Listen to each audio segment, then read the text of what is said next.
सूचना करू इच्छितो।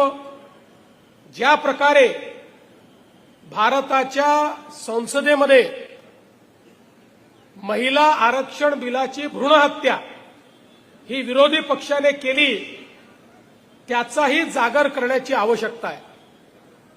आणि ही मंडळी सिरियल लायर आहेत, रोज खोटं बोलतात, दिवसातनं 5 वेळा खोटं बोलतात।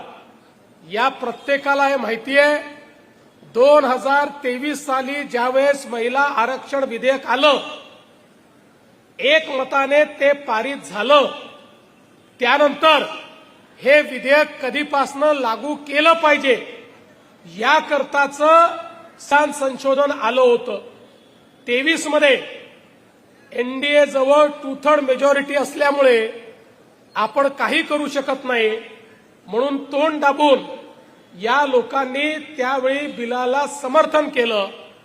आणि आता जसं यांच्या लक्षात आलं की एनडीए जवळ 2/3 मेजॉरिटी नाही आहे, यांनी आपले खरे दात दाखवले आणि त्या ठिकाणी खऱ्या अर्थानं या बिलाला विरोध करून संपूर्ण भारतातल्या नारी शक्तीचा अपमान आणि लोकशाहीचा अपमान करण्याचं काम या विरोधी पक्षांनी या ठिकाणी केलेलं आहे।